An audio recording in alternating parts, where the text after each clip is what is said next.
Mulai lagi jaringan BPJS ini merah.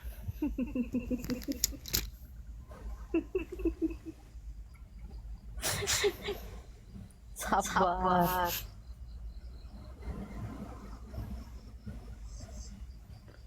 Susah kalau belum dibayar jaringan BPJS.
Assalamualaikum warahmatullahi wabarakatuh. Waalaikumsalam warahmatullahi wabarakatuh. Ya, sholat kita ya satu 7 menit. Jadi kita mulai kajian ya. Alhamdulillah minasyaitonirrajim. Bismillahirrahmanirrahim.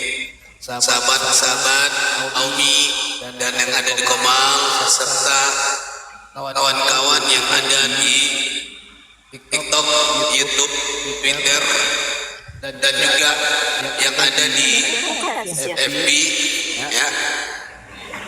Kenapa? Coba dibesarkan apa ini.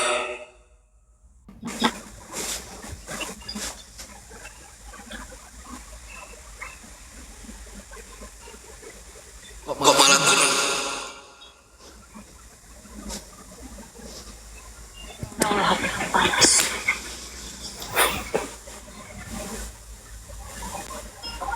Itu ada kok di ini yang kayak ini loh, ada Roh Kudusnya ini hilang sendiri.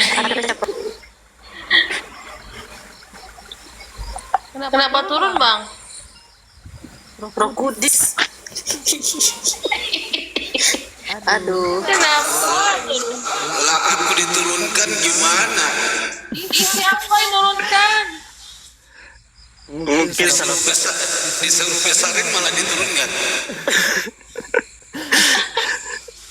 Moderator tidak dapat kasih besar ini, tidak tahu. Iya. Itu dari hostnya itu.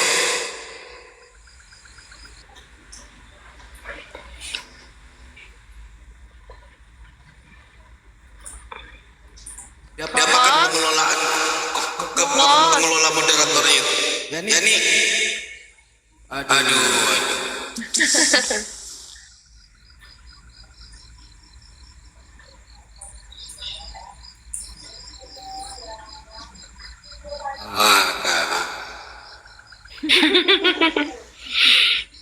Jangan ngopi lama-lama, jatuh kami sakit jatuh nih ya. Tit.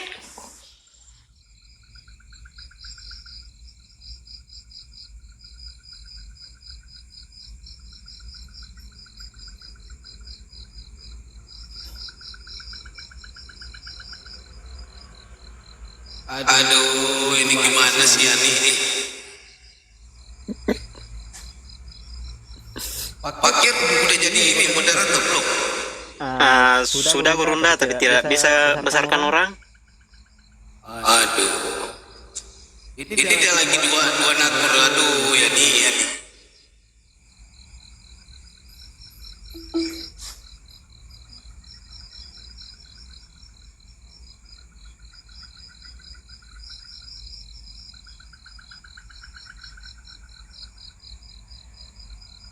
Yani, Kemana? Host.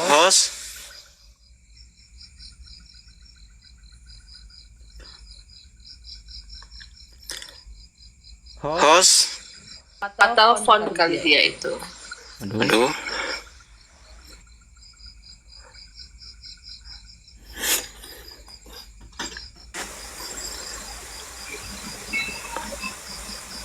Host. Hadir. Besarkan itu, besarkan Bang RR77. Yani, Yani, jangan jangan dua nakur kayak gitu. Kok nggak bisa dibesarkan? Iya, nggak bisa. Tekan foto saya. Nah terus kan ada tuh kotak besarin tuh, udah dibesarin tuh. Nggak ada emang Pak Ustadz. Loh kan ada. Iya. Coba Pakir jadikan moderator. Pengelolaan Komal itu aktifkan terus biaskan.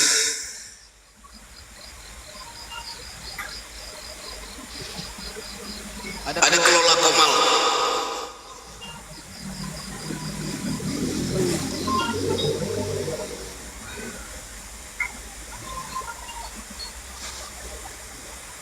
Sudah Pak Ustadz. Coba Pakir bisa nggak dibesarin?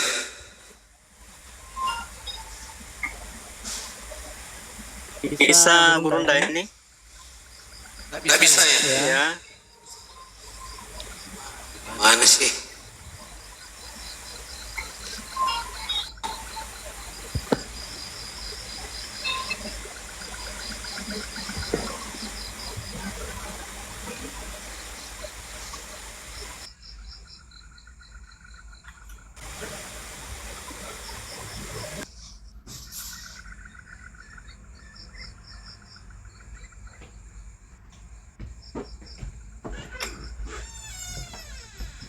Pak Yani, jadikan saya moderator, terus checklist semuanya, hijaukan semua. Ya.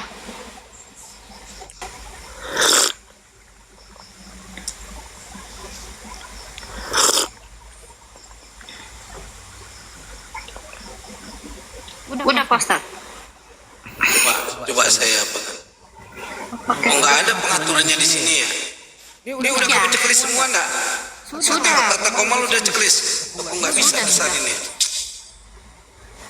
Oh, kacau. Bisa kayak gini.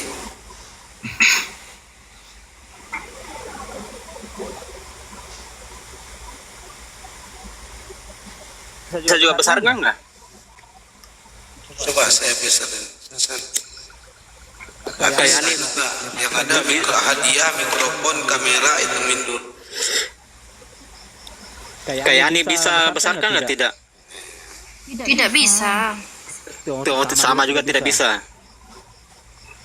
Ya, assalamualaikum warahmatullahi wabarakatuh. Waalaikumsalam warahmatullahi wabarakatuh. Kak Irma. Ini nggak bisa ini akunnya nggak bisa dibesarin. Iya. Kecuali kalau di timer. Nah itu bisa. Kalau di timer bisa. Ya sudah, tapi kalau mulailah. Ya, tidak apa-apa. Assalamualaikum warahmatullahi wabarakatuh. Ya. Waalaikumsalam warahmatullahi wabarakatuh. Apanya diangkat saja kreator live itu diangkat saja ya nih. Dihapus saja kreator live. Oke. Oke lah. Dihapus saja, Kak. Ya. Sahabat-sahabat Naomi, hari ini kita bicara tentang fikih. Ya. Karena fikih ini penting sekali bagi kita mengetahui apa sebenarnya tentang fikih. Sering sekali orang menyebut fikih, tapi orang nggak tahu apa makna dan arti dari fikih. Baiklah, ya. Fikih adalah ilmu tentang hukum-hukum syara yang bersifat praktis yang diperoleh dari dalil-dalil yang terperinci. Ya. Dalam istilahnya fikih merupakan istilah bahasa Arab yang berakal dari akar kata faqihah yang berarti pemahaman yang mendalam dan menyeluruh. Ingat, fikih merupakan asli bahasa Arab yang berasal dari kata akar faqihah yang berarti pemahaman yang mendalam dan menyeluruh. Literatur Arab telah menggunakan kata fikih dan substansinya dalam mencari ilmu kebijaksanaan dan pemahaman yang mendalam tentang hukum-hukum Islam. Sahabat-sahabat yang dimuliakan oleh Allah, ya. Fikih merupakan sebuah produk khasanah intelektual peradaban Islam yang sangat berharga. Fikih menawarkan sebuah jawaban yang beragam terhadap berbagai pertanyaan, permasalahan serta fenomena kehidupan masyarakat, baik dalam peribadatan maupun dalam muamalah. Nah, jadi fikih ini memberikan solusi jawaban ya terhadap permasalahan fenomena kehidupan masyarakat, baik dalam segi peribadatan maupun dalam segi muamalah. Karena kita jelas tadi fikih merupakan pemahaman yang mendalam secara menyeluruh. Dari Imam Abu Ishaq Asy-Syirazi menerangkan bahwa fikih ialah pengetahuan tentang hukum-hukum syariat. Jadi ingat, fikih ialah pengetahuan tentang hukum-hukum syariat melalui metode ijtihad. Ya. Jadi melalui metode ijtihad. Dari definisi di atas kita bisa memahami bahwa fikih merupakan pengetahuan tentang hukum-hukum syariat yang cara mengetahuinya adalah dengan proses ijtihad. Pengetahuan tentang hukum syariat yang untuk mengetahuinya tidak perlu dilakukan bukanlah bagian dari fikih. Jadi pengetahuan yang tidak dilakukan berdasarkan ijtihad maka bukan bagian dari fikih. Fikih itu harus berdasarkan ijtihad. Ya, untuk mengetahui sebagai salah satu contoh ya tentang apa itu hukum dari zina ya. Nah, hukum zina itu bisa kita sadur melalui Al-Qur'anul Karim. Dikatakan di dalam surah Al-Isra ayat 32, Allah SWT mengatakan dengan tegas ya. Dikatakan oleh sebentar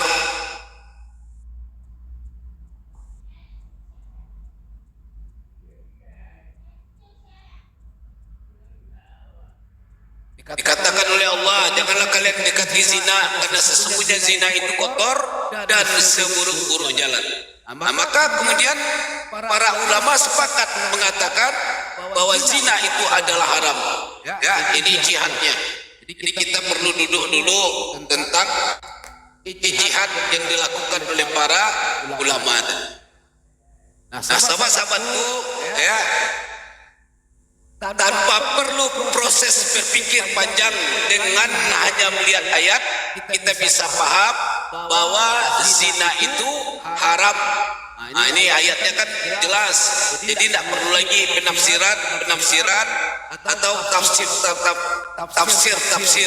Tapi ketentuan ini ditetapkan oleh para ulama. Ya. Nah, dikatakan bahwa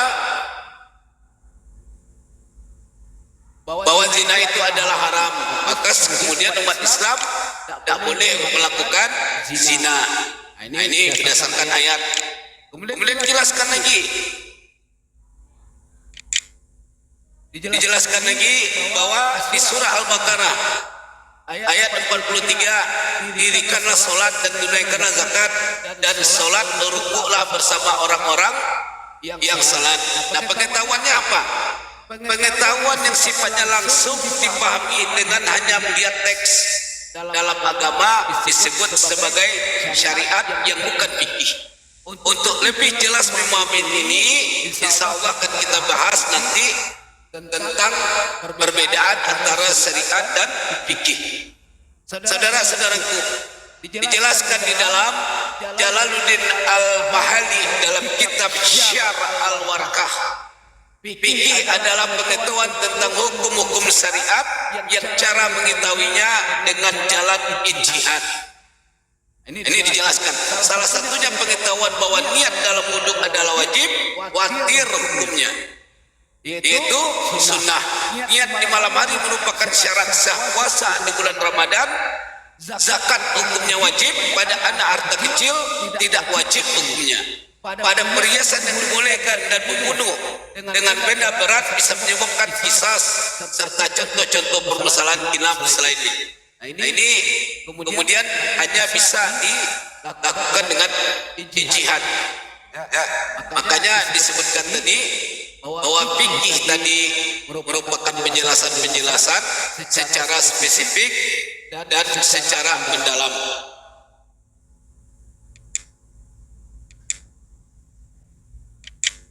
Sebentar, saudara.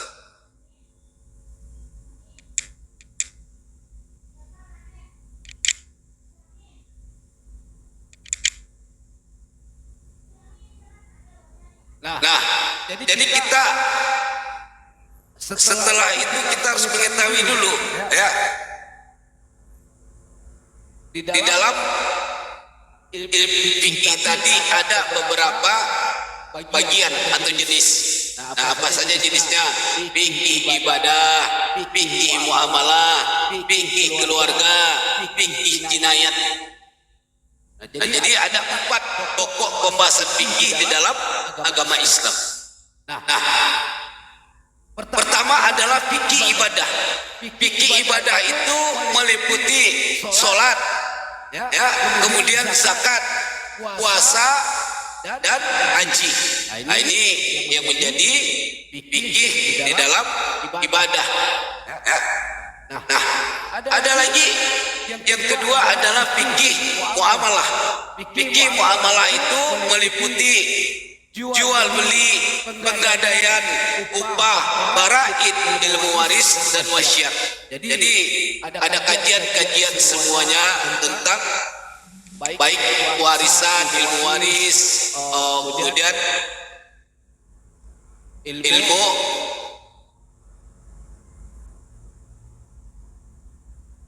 jual beli, ilmu menggadaikan barang, ilmu kemudian wasiat, semuanya ada semua. Jadi tidak bisa sembarangan kita melakukan penafsiran sendiri, ya. Kalau dilakukan penafsiran sendiri, maka akan menjadi sesat. Nah, bagaimana cara menggunakan ijtihad tadi? Bagaimana latar belakang kita memakai cara ijtihad? Nah, dijelaskan bahwa di dalam proses para ulama menggunakan metode ijtihad tentu menggunakan suatu hukum yang tidak terdapat dalam nas Al-Quran maupun hadis.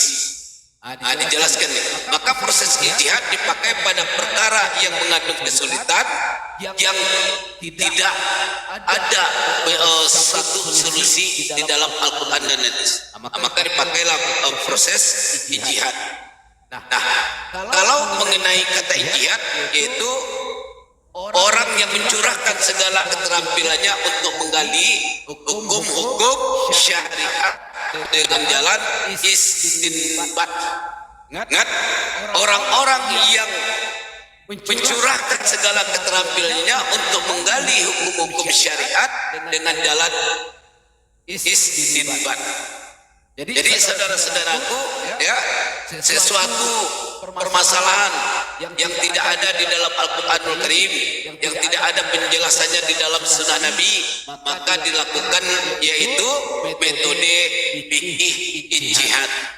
Nah, ijtihad itu disandarkan kepada para ulama-ulama yang selama ini belajar tentang kajian-kajian Islam, yang mumpuni tentang kajian-kajian Islam, sehingga dia dianggap kredibel dalam menggali hukum-hukum syariat dengan jalan istidlal.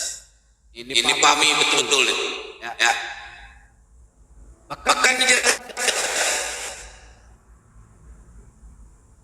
bahwa proses ijtihad tadi, ya, berdasarkan pendapat Imam Ghazali hanya boleh dilakukan terhadap hukum syariat, tidak terdapat dalam khalid dalil khatinya kecuali lingkup akal ilmu kalam. Nah, ini memang agak sedikit ribet ya kita menjelaskan, karena ijtihad ini tidak sembarangnya bisa kemudian dilakukan. Masuk kita tadi kepada bagian dari fikih tadi. Ada fikih ibadah, fikih muamalah, ya. Kalau fikih ibadah tadi salat, zakat, puasa, haji. Nah, fikih ibadah tentu penjelasan ulama, ya, berdasarkan tentang syarat, zakat, puasa dan haji yang tidak ada di dalam Al-Qur'an dan hadis. Ini bisa kemudian dijelaskan berdasarkan pendapat-pendapat ulama yang disebut dengan ijtihad. Demikian juga dengan fikih muamalah, jual beli, pegadaian, upah, faraid, waris, wasiat yang tidak ada kajiannya di dalam hukum-hukumnya di dalam Al-Qur'an dan hadis, maka bisa dipakai ijtihad. Nah, contohnya apa? Dulu kan tidak ada itu HP, sekarang ada HP, nah digadaikan HP itu. Nah, bagaimana cara pengadaiannya itu ada dalam ijtihad semua. Yang ketiga adalah fikih keluarga. Fikih keluarga ini meliputi pernikahan, perceraian, masa iddah, nafkah dan maisah. Jadi sesuatu yang kelihatannya rancu di dalam Al-Quran, tidak ada penjelasan secara spesifik, baik di dalam Al-Quran tidak ada penjelasan secara spesifik, baik di dalam hadis, boleh dipakai ijtihad para ulama di sana, ya. Tetapi ijtihad yang dilakukan oleh ulama tadi, kita lihat dulu ulamanya. Ulamanya mumpuni tidak? Ulamanya betul-betul mencurahkan segala ilmunya terhadap pengajaran Islam atau tidak? Kalau misalnya hanya ulama-ulamaan, maka ijtihadnya tidak berlaku. Yang keempat adalah fikih jinayat atau pengadilan Islam, meliputi sumpah, pengadilan Islam dan diyah. Yaitu apa itu diyah? Membayar ganti rugi. Nah, ini ada berdasarkan penjelasan di dalam ijtihad para alim ulama. Nah, ini harus kenal dulu kita, ya. Saudara-saudaraku, ya, maka perlu sekali kita kembali mendudukan, ya, pentingnya sekali di dalam diskusi yang dilakukan tentang kedudukan ijtihad. Nah, kadang-kadang ada pertanyaan-pertanyaan dari sahabat-sahabat yang di luar Islam menanyakan sesuatu, tetapi tidak ada penjelasan di dalam Al-Qur'anul Karim, tidak ada penjelasan dalam hadis Nabi, maka pakailah ijtihad para ulama. Nah, ijtihad itu banyak tulisannya, ada kitabnya, ya.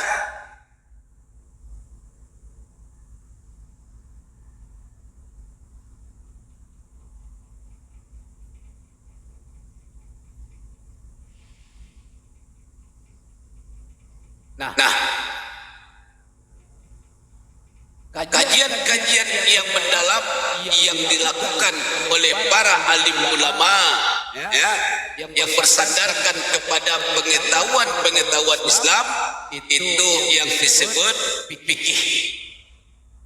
Nah, di dalam fikih itu ada namanya ijtihad, Jadi pahami dulu fikih yaitu pengetahuan yang mendalam yang dilakukan oleh ulama dalam melihat satu permasalahan. Ya, nah metode yang dilakukan dalam fikih tadi salah satunya adalah ijtihad. Saudara-saudaraku, ya, dijelaskan lagi apa saja tentang isi fikih itu. Ya, tadi kita sudah mendapatkan 4 kelompok pembagian fikih. Ya, ada fikih keluarga, fikih ibadah, dan lain-lain. Dan kemudian fikih yang membahas hukum syarak dari perbuatan mukallaf seperti jual beli, sewa menyewa, gadai, wakallaf, perwalian, sholat, puasa, haji, pembunuhan, dan lain-lain. Ini semuanya kadang-kadang kan tidak dijelaskan hukum-hukumnya di dalam Al-Quranul Karim, ya, atau hukum-hukum yang di dalam Al-Quranul Karim ketika kita hidup bukan di negara Islam, maka hukum-hukum tersebut ditolerir dengan menggunakan hukum-hukum positif. Nah, hukum-hukum positif kan tidak ada derak, cambuk, atau dilempar dengan batu. Nah, maka dibolehkan. Bahwa ada perintah di dalam Al-Quranul Karim, Allah mengatakan ikutilah para nabi dan para ulil amri. Maka ketika ulil amri atau disebut pemimpin telah membuat satu kesepakatan di dalam satu negara, ya, dengan dibuatnya undang-undang, maka umat baik itu Islam ya harus mengikuti kesepakatan tadi, ya. Nah, makanya itulah gunanya tadi, ya, ada ijtihad atau ilmu fikih tadi harus didasarkan dari pengalaman-pengalaman, pelajaran-pelajaran yang tidak boleh bertentangan dengan Islam. Walau dia tidak mengadopsi Al-Quran sebagaimana hukum yang tertera di dalam Al-Quran, karena dia bukan negara Islam, tetapi fikih hukum-hukum seperti perwalian, sholat, puasa, mukallaf, jual beli, dan lain-lain tidak boleh lari dari syariat Islam. Walaupun Anda bukan hidup di negara Islam, ya, seperti Indonesia. Indonesia kan bukan negara Islam, tetapi tidak boleh lari dari syariat Islam. Ya. Nah, syariat Islam yang tidak boleh dilanggar itu tentu saja, ya, ada ruang-ruang yang atau celah-celah yang bisa dimasukkan sedikit tentang nilai-nilai Islam di dalamnya. Seperti apa? Seperti wali nikah, seperti hukum waris, seperti pembagian waris. Nah, disinilah masuk ijtihad tadi dari para ulama, memasukkan sebagian kecil dan kemudian tidak bertentangan dengan syariat-syariat Islam. Saudara-saudara, ya, bahwa belajar ilmu fikih ini tentu saja sangat penting sekali. Bahkan ini dari Al-Quran dan Hadis, dia merupakan tingkat yang ketiga lebih penting mempelajari ini. Ya, karena banyak sekali ketika kita mendapatkan permasalahan di dalam kehidupan sehari-hari, baik kemudian cara bergaul, cara bertetangga, cara kemudian bekerja, sementara tidak didapati hukum-hukumnya di dalam Al-Quran, di dalam hadis, maka bisa disandarkan kepada fikih, yaitu pendapat para ulama yang mendalam tentang hukum-hukum syariat yang sifatnya amaliyah, itu dipraktikkan. Jadi sehingga kita tidak lari dari konteks ajaran Islam itu sendiri. Karena banyak sekali ketika orang yang tidak mendapatkan hukum-hukum di dalam Al-Quran dan hadis, dia sudah tidak mau tahu lagi, ya terserahlah dilakukan. Padahal masih ada lagi pendapat ulama tentang hukum-hukum yang disebut sebagai fikih. Nah, ini juga harus kita belajar, umat Muslim harus belajar tentang.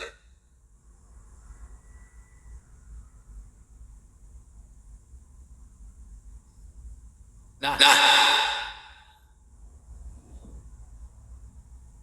usul fikih menurut idofah dan lakab. Apa itu idofah dan lakab? Definisi secara idofah adalah usul fikih menurut penggabungan. Kalau usul fikih secara lakab bisa disebut sebagai julukan atau fikih secara sebutan. Nah, kita bahas dulu definisi menurut idofah. Nah, fikih menurut idofah adalah para ulama berbeda pendapat apakah yang lebih dulu didefinisikan itu fikih atau didulukan adalah usul. Adapun yang mendefinisikan usul lebih dulu yaitu Imam Haramaim dalam kitab Al-Warakat dan Imam Ar-Razi dalam kitab Al-Masyhur, dan yang mendefinisikan bahwa fikih terlebih dahulu yakni Abi Hasan Al-Basri dalam kitab Al-Mu'tamad, Abu Khattab Al-Hanbali dalam kitab At-Tahmid, dan Al-Baiti Al-Hikam bi Usuli Ahkam, dan Soyuddin Al-Hindi dalam kitab Nihayatul Usul fi Darayatil Usul. Nah, menurut Imam Al-Abidi dalam kitab Bidayatil Ibrat fi Syahril Minhaj, bahwa dalam mendefinisikan secara idofah untuk mengetahui mudhof harus terlebih dahulu mengetahui mudhof ilahi, maka harus mendefinisikan fikih terlebih dahulu sebelum kata usul. Ini ada juga perdebatan tentang mana yang dulu, usul fikih atau fikih atau usul. Ya, ini ada juga perdebatan yang terjadi. Jadi demikian cilimetnya para ulama kita untuk merumuskan suatu peraturan-peraturan hukum-hukum dalam Islam, bahkan terhadap persoalan usul antara usul dan fikih mana yang lebih dulu juga ada kajian-kajian. Nah, jelaskan lagi. Dalam hal ini Imam Taqiyuddin As-Subti berpendapat bahwa pendefinisian hanya diperuntukkan untuk hal yang samar dan tidak diketahui. Adapun yang samar yaitu jika didapatkan arti mudhof dari mudhof ilahi, dan bagi yang tidak diketahui yaitu tidak didapatkan arti mudhof dan mudhof ilahi. Maka mereka berpendapat bahwa fikih terlebih dahulu daripada usul. Ini dia. Ya. Pendapat daripada ulama-ulama, sebagian ulama tentang antara fikih atau usul yang kita sering dengar yaitu usul fikih. Ini harus paham dulu ini. Kalau tidak paham tentang usul fikih ini bahaya ini. Ya. Jadi sebelum kita bicara lebih lanjut tentu ada pertanyaan dari teman-teman atau para sahabat. Apa yang dimaksud dengan usul fikih?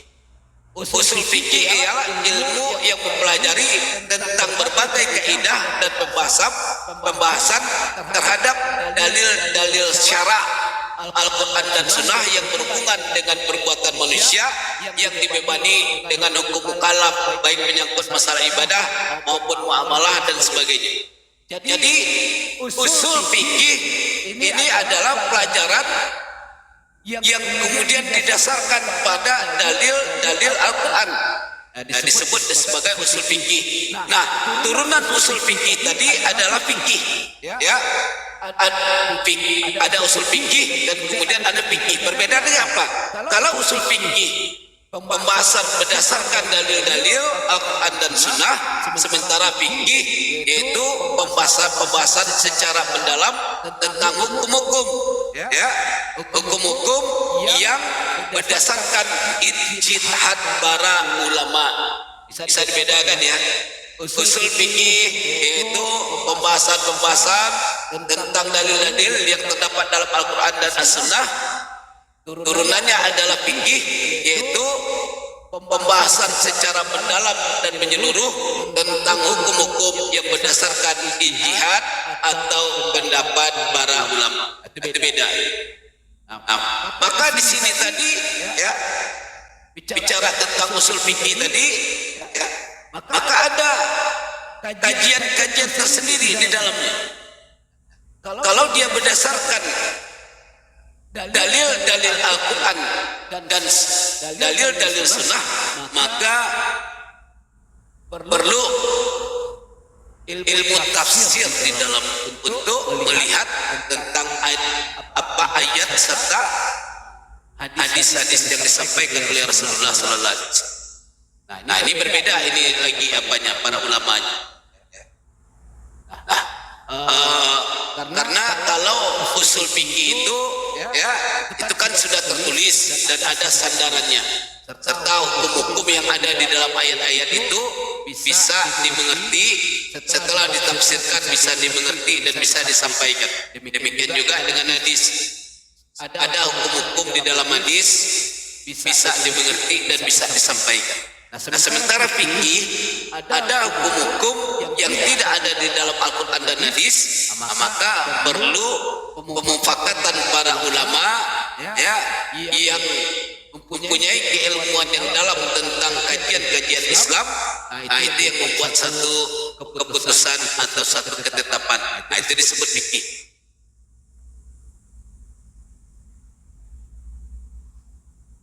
Kira-kira saya kembalikan kepada moderator. Ada yang bertanya atau yang apa? Silakan. Ya, mungkin abang-abang yang lainnya atau kakak-kakak yang lainnya ada ingin yang dipertanyakan dengan Ustadz kita?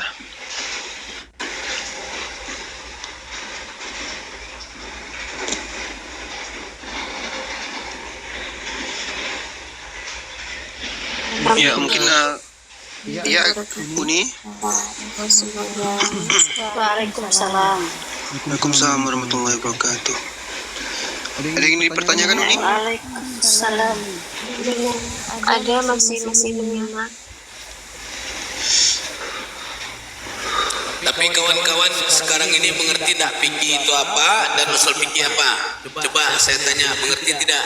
Apa setelah dijelaskan mengerti tidak? Ya, mungkin Ustadz, saya ingin bertanya sedikit, Ustadz. Ya. Ya, ini fikih ini sampai timbulnya apa ya namanya? Para imam mazhab ini sejarahnya itu gimana, Ustadz? Sampai fikih ini menjadi suatu mazhab kita yang bisa ya, itu kan sering dipertanyakan juga itu. Ya. Jadi ada beberapa empat imam, yaitu Hambali, Hanafi, Maliki, dan Syafi'i. Keempat-empatnya ini adalah orang yang mempunyai pandangan yang luas tentang pelajaran-pelajaran yang menyangkut hukum-hukum, yang menyangkut ibadah, yang menyangkut tentang aturan-aturan serta norma-norma. Nah, keempat-empatnya ini membuat satu kajian yang tertulis di dalam kitab-kitab yang disebut mazhab.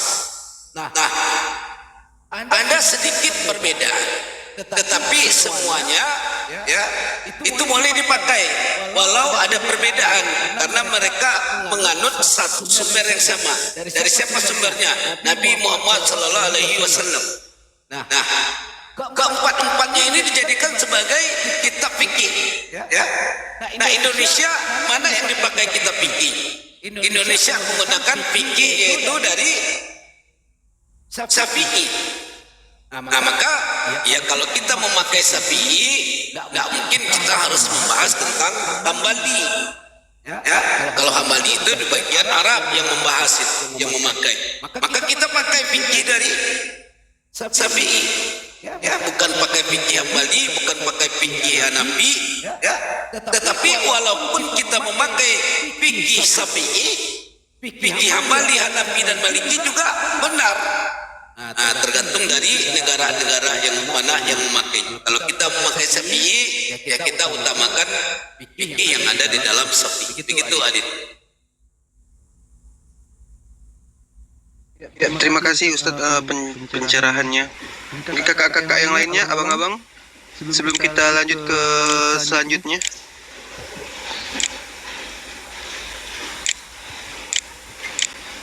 Ya, mungkin bisa dilanjutkan Ustadz. Itu ada tamu Bang Ringsil. Disapa dulu. Ya, assalamualaikum dengan kakak Hafiz, kakak Inaya, dengan Bang Kurnia. Waalaikumsalam warahmatullahi wabarakatuh. Kakak Inaya, ada yang ingin dipertanyakan? Saya baru datang, jadi saya tak tahu. Oh ya, kita lagi. Ya. Oke.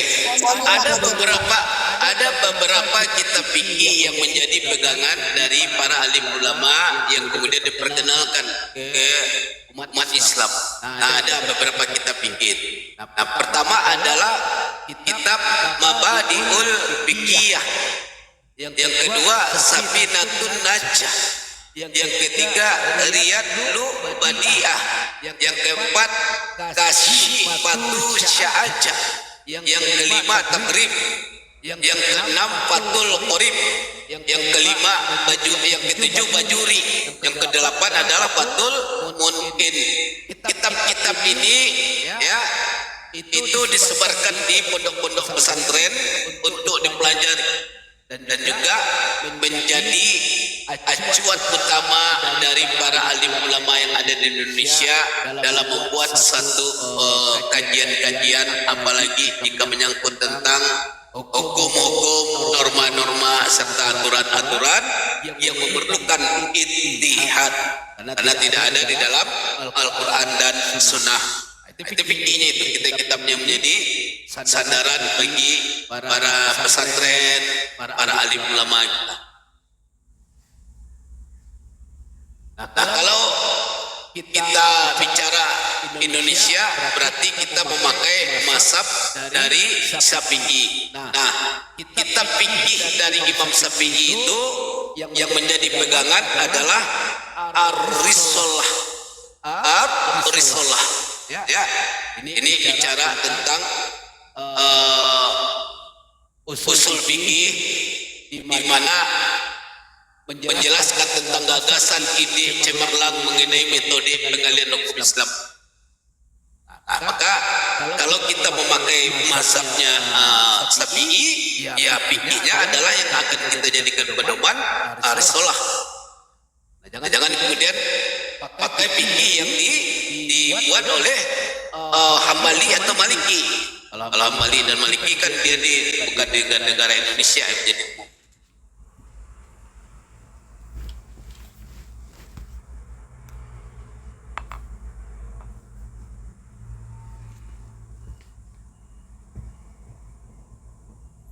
Oke.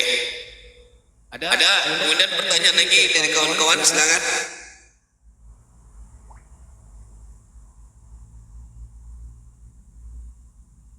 Karena ini kajian kita kan sudah agak spesifik ya. Kemarin kita mengkaji tentang rukun iman, rukun Islam beserta spesifik ayat-ayat serta kemudian penjelasannya secara detail. Kemudian kita mengkaji tentang tauhid, berikut pembagian tauhid, tujuan dan kriterianya. Sekarang kita masuk kepada fikih. Nah, fikih kita sudah menjelaskan secara detail ya apa itu fikih, pembagian fikih, tujuan dari fikih, siapa para alim ulamanya dan apa kitab sandaran. Nah, ini nanti menjadi bekal bagi kita ya. Kalau kita belajar Islam kayak gitu memang harus step by step, nggak bisa semuanya ditelan mentah-mentah. Harus tentang penjelasan itu satu khatam, setelah satu khatam baru masuk kepada yang lain. Tidak bisa dicampur baurkan, otak kita tidak akan terjangkau.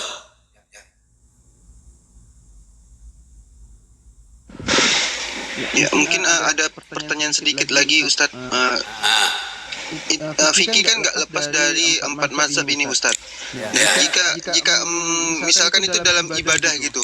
Nah, misalkan dalam ibadah itu tuh ada usul fikihnya yang tidak sama, itu apakah kita boleh memakai itu juga di mazhab yang misalkan seperti kunut itu kan termasuk fikih juga.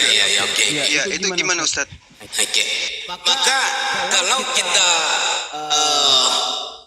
pergi ke suatu masjid, ada imam itu yang memakai kunut, ada yang tidak. Ya tidak apa-apa, kita sebagai makmumnya itu menuruti saja, ya.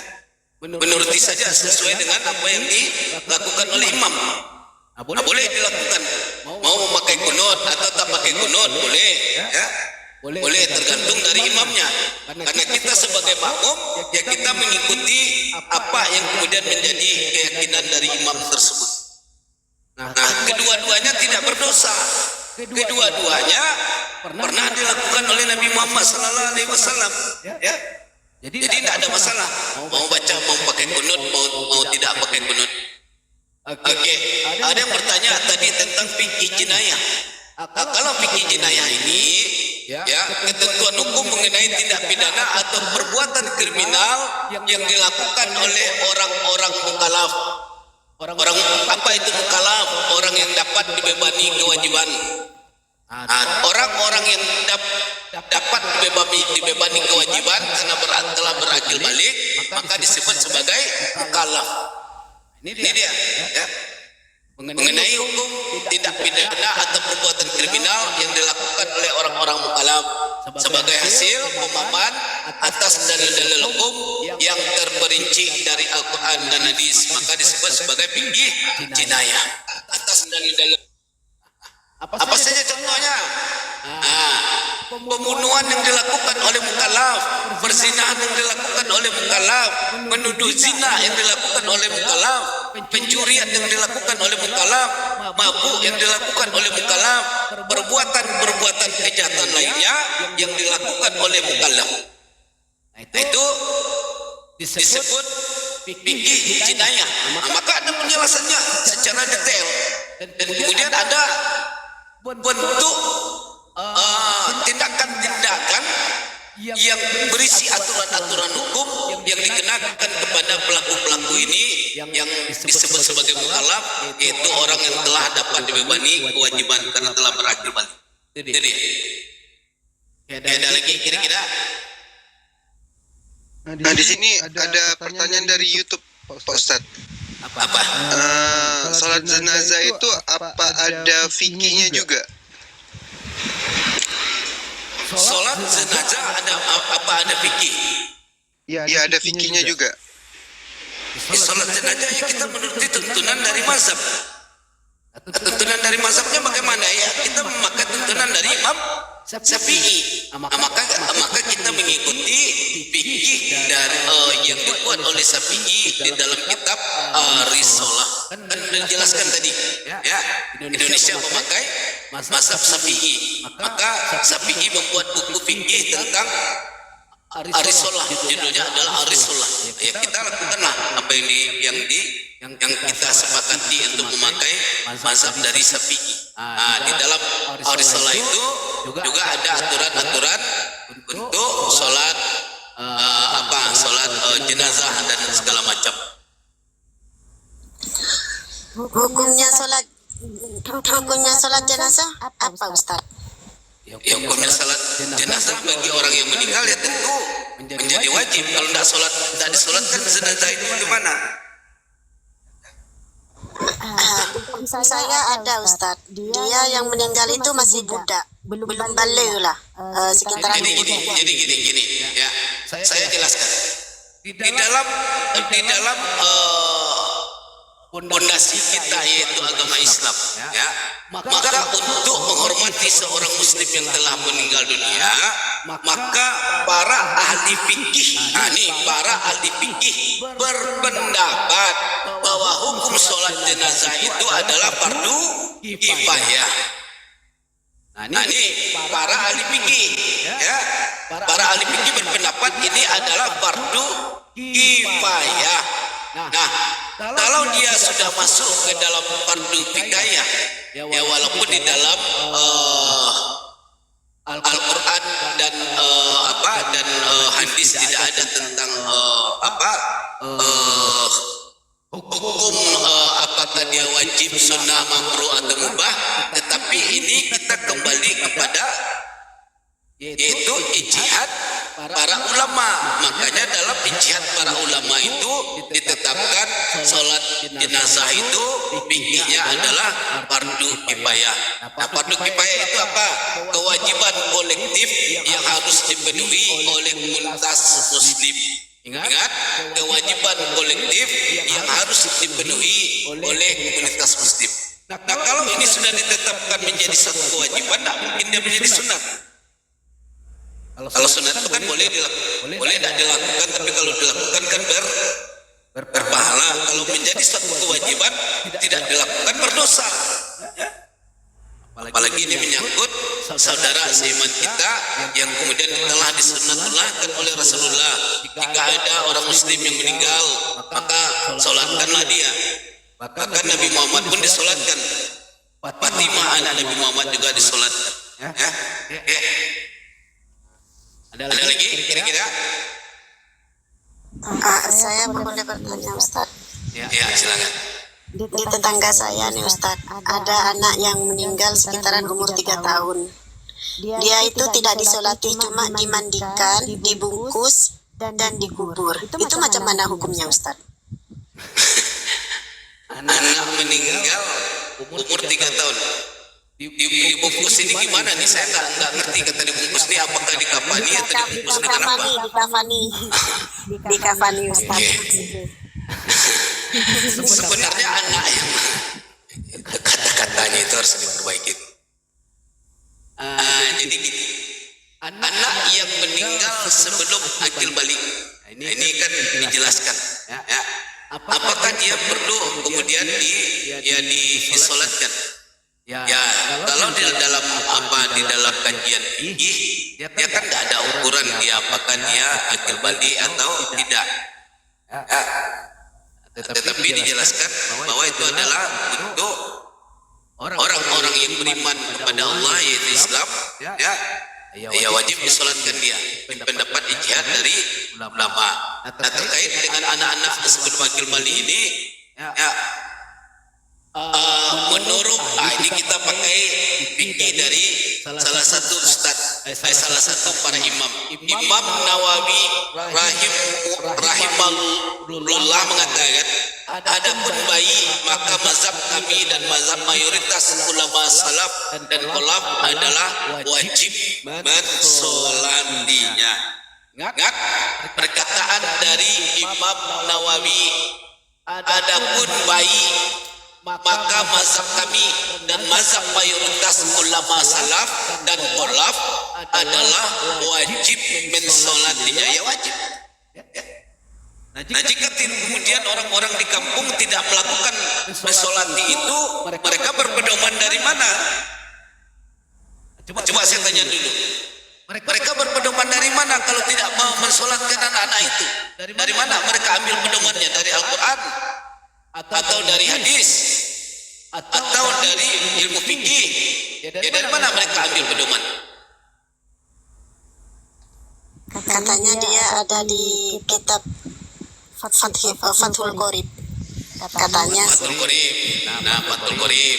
Nah, sementara Imam Nawawi mengatakan, ingat, Imam Nawawi mengatakan secara tegas, bahwa anak-anak tersebut berdasarkan mazhab, wajib disolatkan. Nah, jika kemudian dia berkatakan dari kitab itu, dia di apa, di kajian yang mana, siapa yang kemudian mengatakan seperti itu? Nah, ini kan berbahaya, bertentangan dengan pendapat para ulama.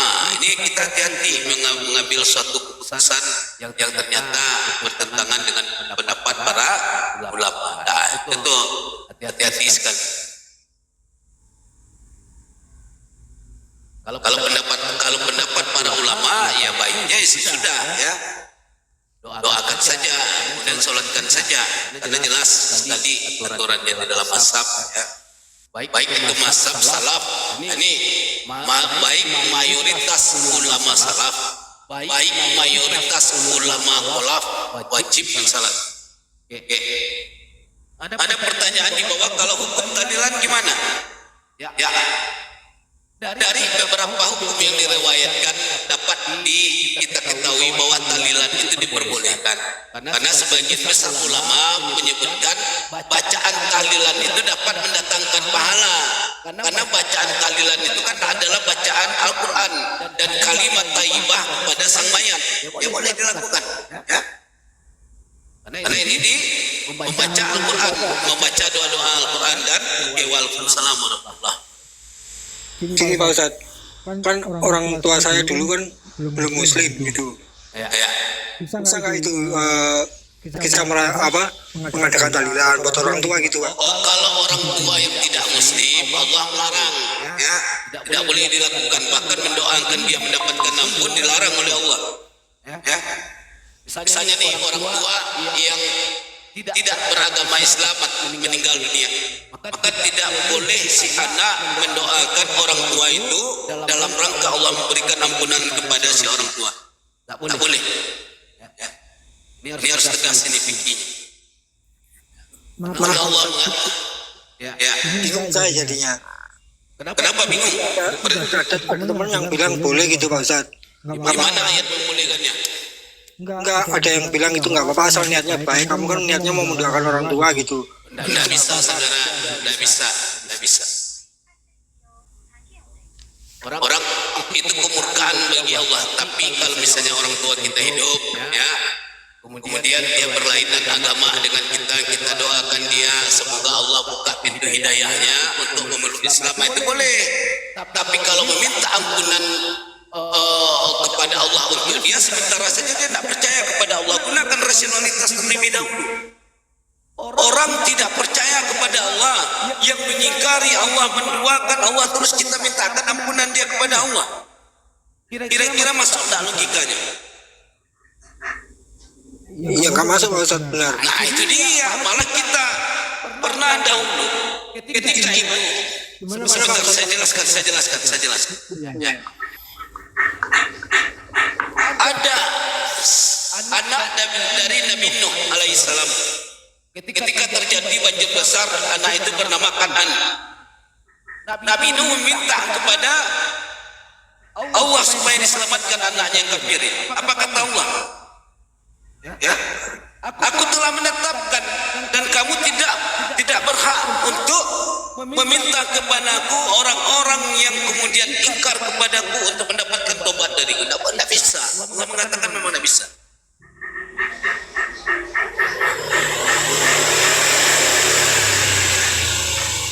Gini Pak Ustadz, kalau sudah terlanjur itu gimana?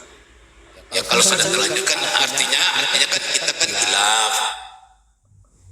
Ya, kan karena tidak tahu. Namanya baru Pak ya. Ya ada apa-apa. Kan punya tentang Islam ya. Saya tanya-tanya. Ada apa-apa. Tapi lain kali ya sudah tidak boleh dilakukan lagi. Ya, karena ini dilarang sekali oleh Allah. Karena dia mati dalam keadaan kafir kepada Allah. Ya, kita tidak perlu sedih. Memang itulah ketetapan Allah. Ya. Ya, tapi namanya anak Pak Ustadz, gimana ya? Saya Saudara Tikno, sahabatku, saudaraku, ya. Di akhirat nanti, di akhirat nanti di hari penghakiman dijelaskan di dalam Al-Quranul Karim, bahkan antara ayah dan anak tidak lagi menghiraukan kedudukannya. Antara istri dan suami tidak lagi menghiraukan kedudukannya, dia berkerabat atau tidak. Saking sibuknya keadaan pada zaman pada masa itu, orang terfokus kepada memikirkan berapa banyak amalanku, berapa banyak dosa.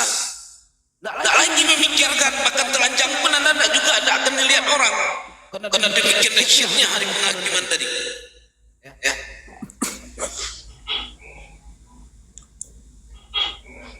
Jadi tidak ada lagi. Ya, makanya Allah katakan di dalam Al-Quran, ya, bahwa siapa yang mendapatkan petunjuk, maka petunjuk itu hanya untuk dirinya sendiri. Siapa yang mendapatkan yang berbuat sesat, maka kesesatan itu untuk dirinya sendiri. Ini hukum keadilan, ya. Nah, tetapi kalau kemudian orang tua kita adalah orang tua yang percaya kepada Allah, percaya kepada Nabi Muhammad SAW, walaupun dia tidak taat beribadah, boleh didoakan, boleh, karena dia mati dalam keadaan percaya kepada Allah dan Rasul. Nah, Al-Quran baik sunnah, baik ijma ulama sama-sama sepakat menyatakan, mendoakan rahmat dan ampunan untuk orang kafir yang sudah wafat atau yang masih hidup tidak diperbolehkan. Ini berdasarkan Al-Quran, berdasarkan sunnah, berdasarkan ijma ulama tidak diperbolehkan. Maka kalau tidak diperbolehkan ya sudah, jangan dilakukan. Walaupun dalam sholat itu Pak Ustadz ya, kan saya dulu yang namanya nggak tahu ya, setiap habis sholat itu saya mendoakan orang tua, itu gimana Pak Ustadz? Tidak bisa saudara, ya, tidak bisa. Karena jelas ini Allah sendiri yang berkata, ya. Kalau sudah tidak bisa itu jangan membuat suatu dalil-dalil lain, alasan-alasan yang lain untuk membenarkan perbuatan yang kita lakukan. Nah, ini nanti muka Allah sama kita. Ya. Ustadz, macam mana kalau dia berdoa untuk orang tuanya sebagai bentuk pengabdian dia kepada orang tuanya, Ustadz? Apa doa yang ditunjukkan misalkan macam itu. Apa doanya? Misalkan orang tua yang sudah meninggal macam itu yang seperti Bang Tikno ini. Bang Tikno berdoa kepada Allah. Doanya nggak bisa. Pokoknya intinya yang terbaik. Saudari, ini kan sudah jelas. Saya katakan di sini ya. Orang-orang Islam atau Muslim, mereka mendoakan berupa rahmat dan ampunan untuk orang kafir yang sudah wafat atau yang masih hidup, tidak diperbolehkan berdasarkan Al-Quran, sunnah dan ijma. Udah selesai itu berarti. Ya. Al-Quran tidak membolehkan, Nabi tidak membolehkan, para ulama tidak membolehkan. Apakah kalau kita tetap bersikeras kepada itu, apakah kita akan mengingkari firman Tuhan? Maka Allah katakan, orang-orang yang mendustai firman-Ku, maka neraka jahanam yang kekal untuk diri. Kita sudah tahu, ya, ini tidak boleh, diharamkan, dan kita masih mencari-cari dalih dengan berbagai kata-kata yang indah-indah adalah untuk ini kali ini segala macam. Nah, itu Allah katakan di dalam surah At-Taubah, janganlah kamu bermain-main dengan ayat-ayatku, janganlah kamu bermain-main dengan perintah Nabi dan Rasul. Sesungguhnya yang demikian, tidak usah kamu minta maaf, sesungguhnya yang demikian bahwa mereka kafir setelah beriman. Nah, maka hati-hati kita, ya. Kalau tidak boleh ya tidak boleh.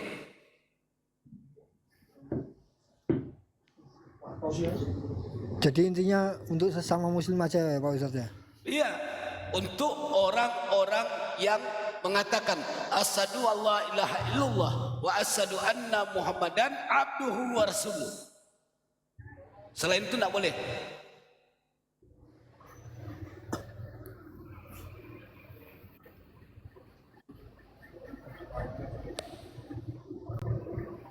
Karena agama Islam itu adalah agama yang hak, dan Allah katakan hak, yang hak tidak boleh bercampur dengan yang batil. Allah Maha Suci, ya. Kalau itu adalah orang tua kita, kalau dia batil ya batil, dia kafir ya kafir, mau bagaimana lagi, itulah ketetapan dari Allah. Kalau kita masih mencari dalih-dalih bahwa ini orang tua saya, ini orang tua saya, ya kita pun akan kena murkanya dari Allah. Ya. Nabi Muhammad saja pamannya Abu Talib yang begitu berjasa kepada Nabi sebagai bapak kedua dari Nabi, dia kalau masuk neraka ya masuk neraka dia. Ya. Banyak perjuangannya untuk perkembangan Islam. Lah kita, bapak kita, saudara kita gimana? Yang kafir, tidak ada perjuangannya untuk Islam, terus kita mintakan ampunan kepada Allah dia. Ya, murka Allah nanti. Oke, silakan. Nain Deborah, silakan mau tanya apa? Assalamualaikum Ustaz, boleh izin bertanya? Waalaikumsalam warahmatullahi wabarakatuh. Bab pernikahan ini Ustaz, Oke, pernikahan apa? tentang pengucapan talak 3 itu apakah sudah termasuk sahnya sebuah perceraian Ustaz? Itu aja. Oke. Talak 3 saya jelaskan secara lapat-lapat karena ini sangat banyak sekali pertanyaan tentang ini, ya. Maka kita bahas dulu tentang talak 3. Talak 3 atau talak bain kubrah, ya, disebut sebagai talak bain kubrah. Nah, jika suami ini dalam keadaan berkelahi, misalnya siapa yang bertanya tadi? Saya, Siapa, saudara? Siapa? Hafiz? Siapa? Saya nggak melihat handphone. Siapa yang bertanya?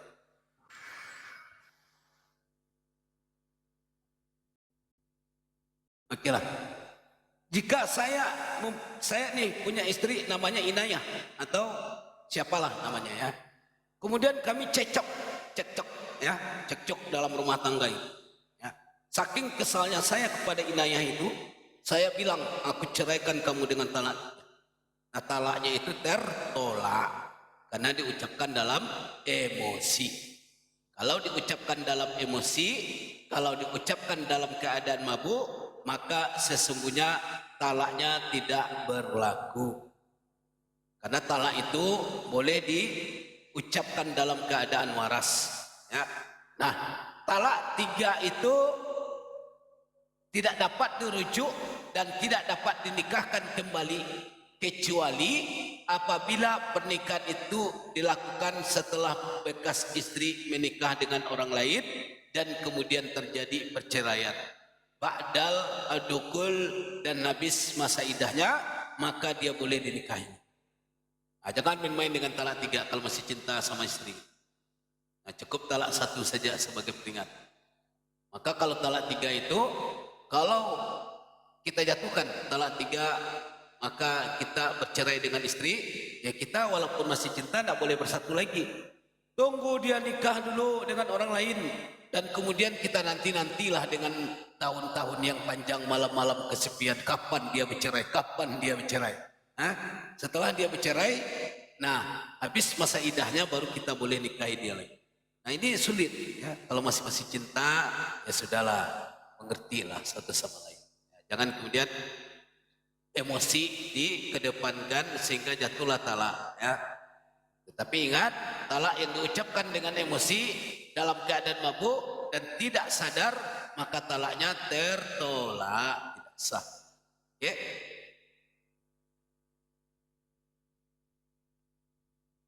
Ada lagi kira-kira?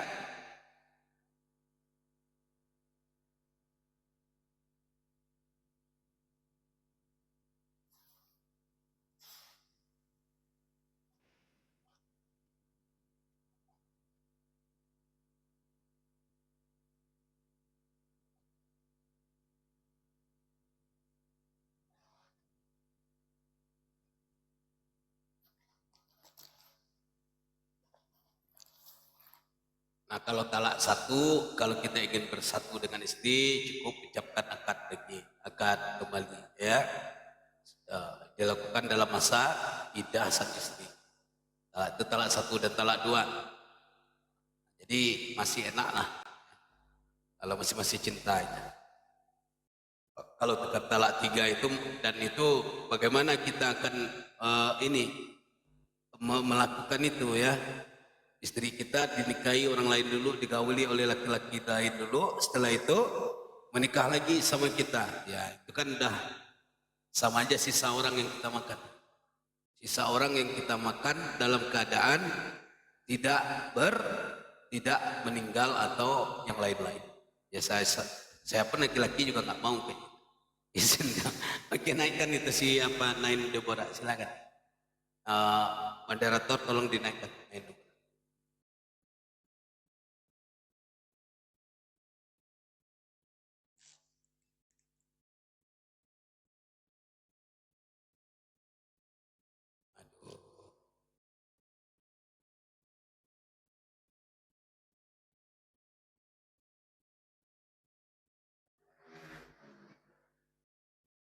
Iya, ini akunnya di privat Nain Deborah. Kamu mau bertanya tapi akunnya di privat. Gimana mau dinaikin? Buka dulu privatnya itu atau ajukan permintaan naik. Oke, Ratih, ada yang mau ditanyakan dari Twitter atau dari Facebook atau dari Instagram atau dari WA, silakan. Ya Kak.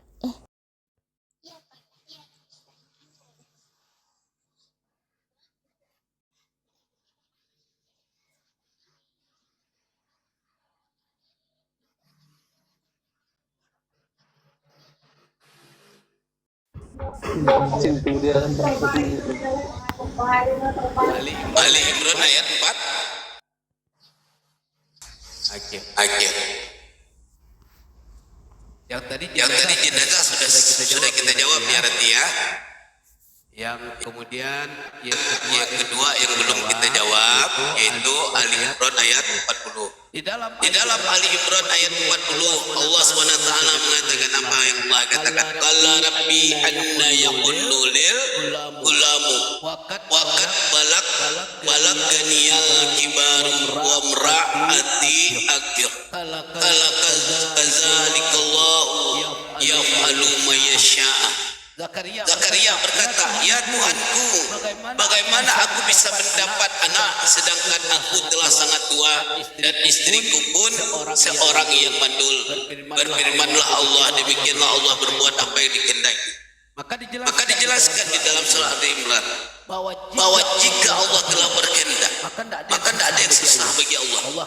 Allah kemudian cukup berfirman dengan kun fayakun. Maka apa yang dikehendaki Allah itu akan diwujudkan melalui firman, termasuk memberikan Zakaria keturunan, termasuk istri dari Nabi Ibrahim alaihissalam yang bernama Siti Sarai.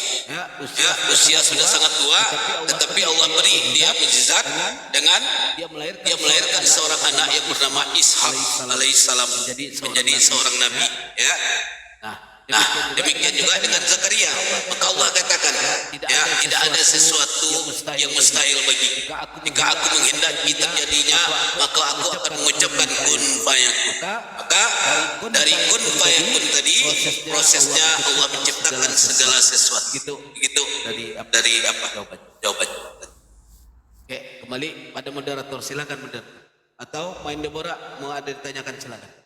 Baik, Assalamualaikum warahmatullahi wabarakatuh. Waalaikumsalam warahmatullahi wabarakatuh. Ustaz, minta penjelasannya tadi ya, ketika kita mendoakan yang bukan orang dari di luar daripada Islam itu tidak dibenarkan. Nah, saya ingin ini Ustaz, nanti kan kita kembali ke belakang dulu. Bagaimana dengan ketika Rasulullah berdoa kepada Allah untuk menguatkan Islam dengan memberikan hidayah kepada salah satu daripada yang namanya Umar, dan Umar bin Khattab lah yang menerima hidayah itu untuk menerima Islam itu untuk memperkuat Islam. Itu bagaimana Ustaz? Saya jelaskan pelan-pelan. Dan mungkin Main Deborah dari tadi tidak paham. Yang tidak dibolehkan mendoakan kaum kafir itu adalah mendoakan dia mendapatkan ampunan dari Allah. Sampai di sini kunci dulu ya. Yang tidak boleh didoakan itu agar Allah segala dosa-dosa atau meminta ampunan terhadap si orang itu. Tetapi kalau kita berdoa, saya berdoa, ya, semisalnya nih, ya, ada saudara saya yang kafir, kemudian saya berdoa, ya Allah ya Rahman ya Rahim, berikanlah hidayah kepada si fulan bin fulan, semoga dia masuk dalam keadaan Islam. Boleh. Dan Nabi ketika itu berdoa kepada Allah, apa doa Nabi? Agar dirunakkan hati siapa? Hati si Umar bin Khattab agar masuk ke dalam Islam, sehingga bisa membantu perjuangan dia dan Allah kabulkan. Tetapi yang tidak boleh itu adalah, ya Allah ampunkanlah dosa si kafir Bulan bin Bulan, tidak boleh itu, ya. Tapi untuk memberikan hidayah boleh. Ya, yang tidak boleh itu adalah meminta ampun atas dosa-dosanya si kafir kepada Allah. Paham di sini apa Adinda?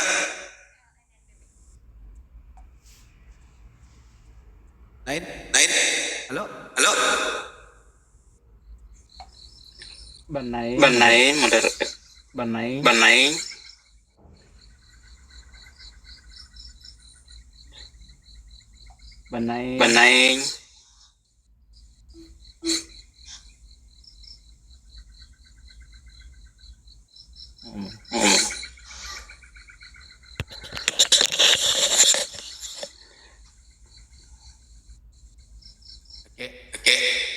Saya beri dalilnya di dalam surat Al-Mu'min ayat 60. Allah berkata, dan Tuhanmu berfirman, berdoalah kepadaku, niscaya akan memperkenankan bagimu. Sesungguhnya orang-orang yang menyombongkan diri dari menyembahku akan masuk neraka jahanam dalam keadaan hina dina. Kita udah tahu orang-orang yang tidak menyembah Allah, ya, orang-orang yang tidak menyembah Allah, yang tidak percaya kepada Allah, masuk neraka jahanam dalam keadaan hina dina. Bagaimana kemudian orang-orang ini kita doakan, kita minta ampunan kepada Allah, sementara Allah telah menetapkan, dan orang-orang yang tidak mau menyembahku akan kumasukkan ke dalam neraka jahanam dalam keadaan hina dina. Ya sudah, kalau udah kayak gitu perkataan Allah sudah, ya. Allah kan dah memberitahu. Kalau tidak mungkin kemudian Allah batalkan firman dia.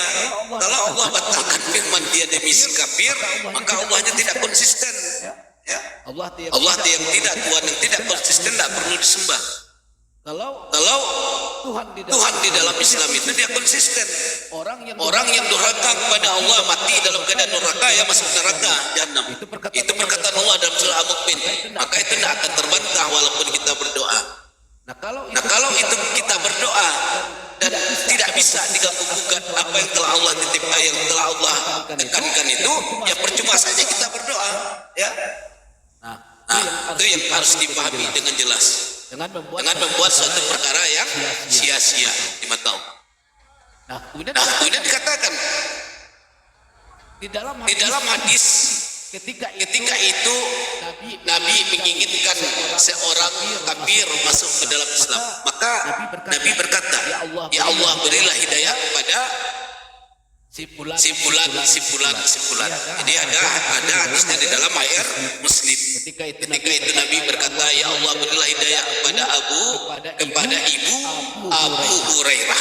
Jadi Abu Hurairah ini punya ibu. Ibunya belum masuk dalam keadaan Islam. Maka Nabi kemudian berdoa kepada Allah, ya Allah berilah hidayah kepada ibu Abu Hurairah. Nah boleh. Ya, sesuai dengan hadis.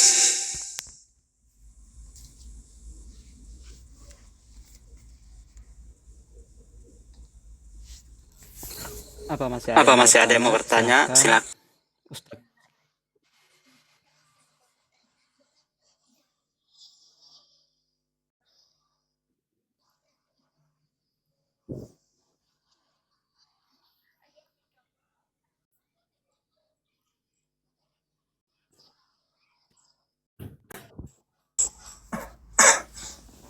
Yasin 36, 37.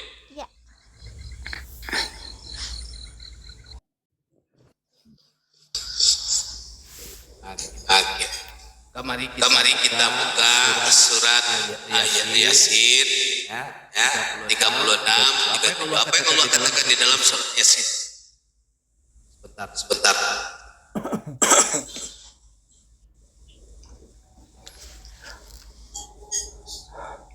Kenapa lagi ini?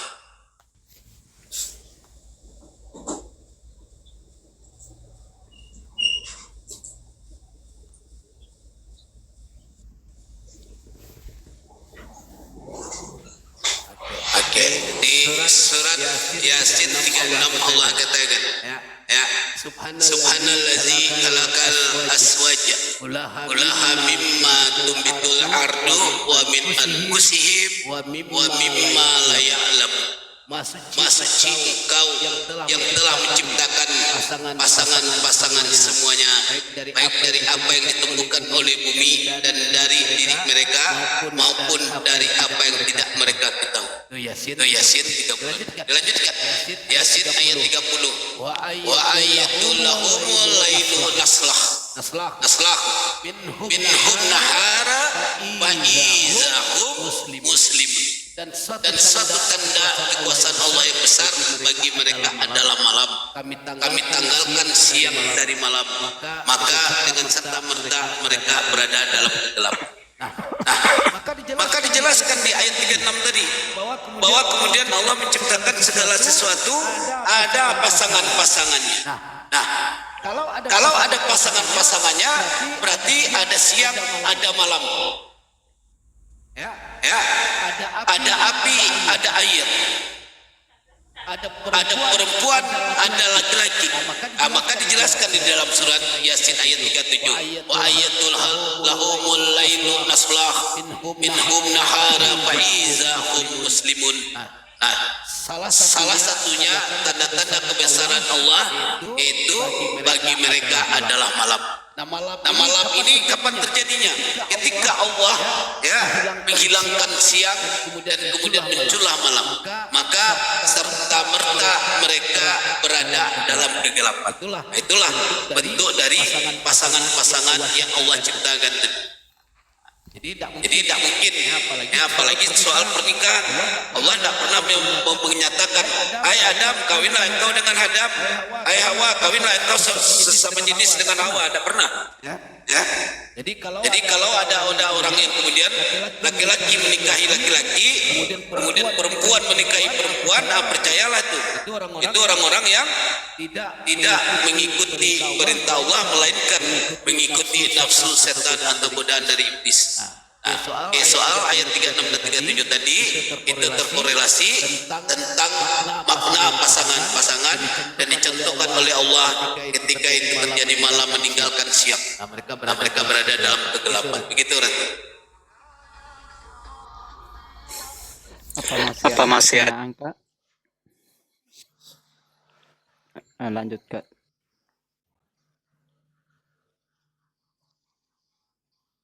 Oke.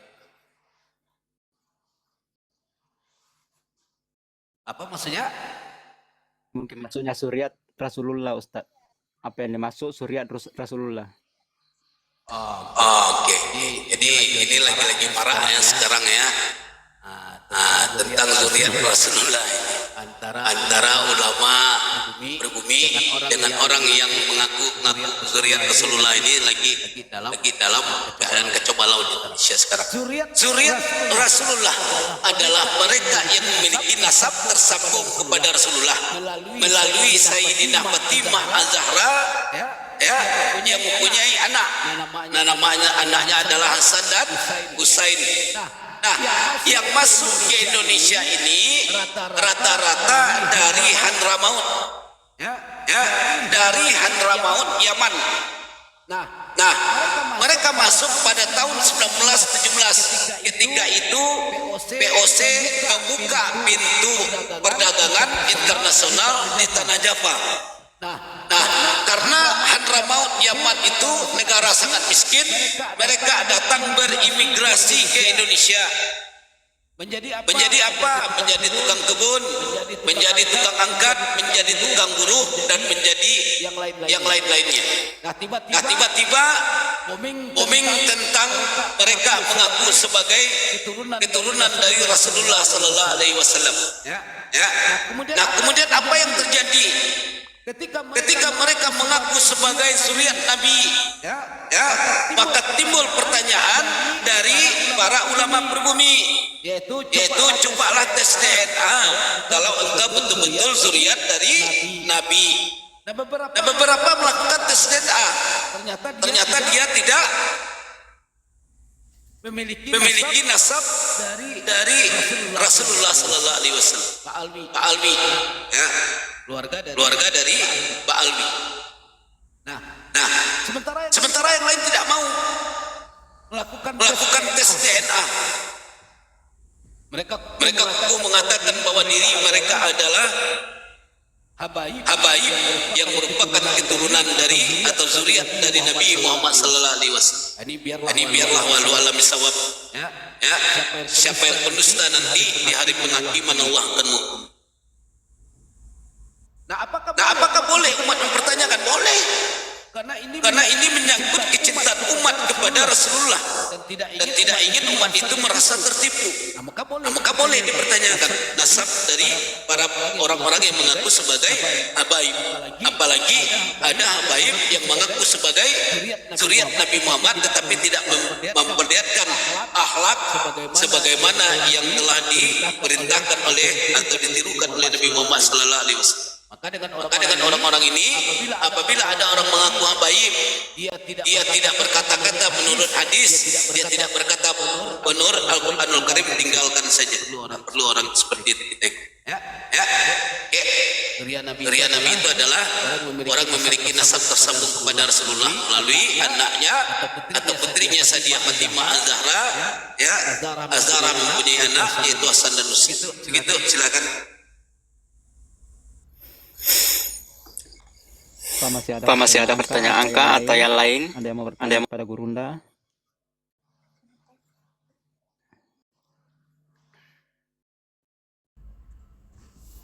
Izin tanya satu aja. Ya, silakan saudara. Tentang ini Pak Ustadz, tentang debus itu nggak boleh Pak Ustadz ya? Nah, debus. Ini debus ini kan sebenarnya adalah tradisi kebudayaan. Nah, tradisi kebudayaan itu itu tidak ada di dalam Islam, saudara Kutikno. Ya, bahkan tidak pernah Nabi mencontohkan injak-injak kaca, kemudian makan api, terus badan disayat-sayat, tidak ada dicontohkan oleh Nabi. Tapi kalau pengikut dari Syiah pernah melakukan itu, ya, mereka memperingati matinya Husain di Karbala, mereka menyesali diri dengan menyayat-nyayat badannya dengan pisau dan pedang. Ada, tapi itu bukan Islam. Gini Pak Ustadz, saya juga pernah tanya-tanya, katanya saya jadi bingung gitu. Ada yang bilang nggak apa-apa, ada yang bilang nggak boleh gitu. Ini yang mana yang bilang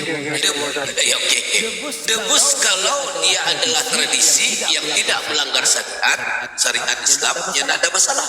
Ya. Tapi kalau sudah dia melanggar syariat Islam dengan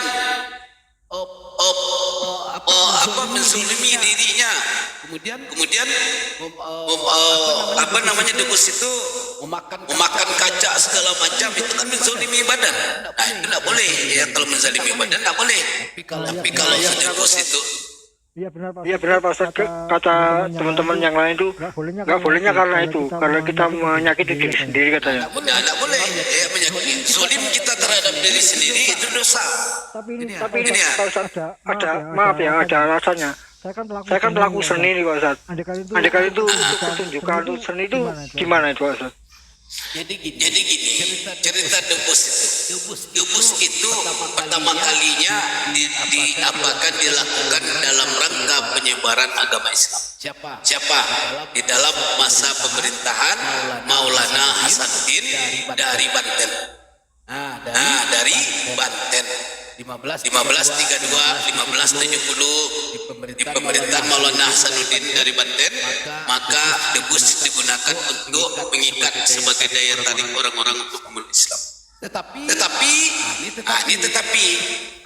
jika sudah orang masuk Islam, ya sudah hentikan yang kayak gitu. Ya, apalagi sudah memakan, apalagi seperti contoh orang-orang yang memakai kemeyan. Nah, kalau dulu kan tidak bisa dihentikan tradisi itu secara total. Kalau dihentikan tradisi secara total pasti banyak pergolakan atau penolakan. diharamkan. Nah, maka diikuti ritme gaya orang itu oleh Islam supaya mereka mau masuk Islam. Nah, kalau mereka sudah masuk Islam, ya sudah hentikan yang rasa-rasanya sudah tidak diperlukan lagi untuk dikerjakan. Jangan kemudian malah dilestarikan dan dikatakan itu adalah bagian syariat. Kalau bagian syariat tidak boleh. Tapi kalau bagian dari seni atau tradisi ya silakan saja. Ya. Jadi boleh Pak Ustadz ya kalau buat untuk seni pertunjukan gitu itu diperbolehkan ya. Ya kalau seni pertunjukan jadi gini saudara, kalau bagi orang-orang yang berpikiran ini adalah tradisi, maka bagi mereka ya sah-sah saja. Tapi kalau bagi kita yang mengikuti syariat Islam, ya aksi pukulan ke tubuh sendiri atau kerekan sentimnya menggunakan benda-benda tajam seperti pisau dan keris, tidak dibenarkan. Mana ada ayat yang kemudian membolehkan kita menzolimi orang lain dalam bentuk pertunjukan. Mana ada kemudian perintah untuk memukul-mukul diri sendiri. Nah ini kalau memukul-mukul diri sendiri itu biasanya ya baca lagi tentang Syiah, upacara Syiah di tanah Karbala. Dia sering menyakiti diri itu, ya.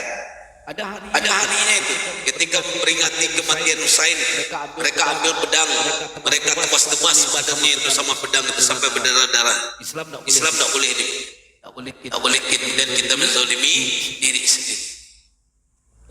Benar itu si A itu sesat Pak Ustadz ya, benar ya. Ya, kalau si A itu tidak Islam. Karena sadarnya sudah beda. Islam itu orang yang mengatakan asyhadu alla ilaha illallah wa asyhadu anna muhammadar rasulullah. Itu Islam.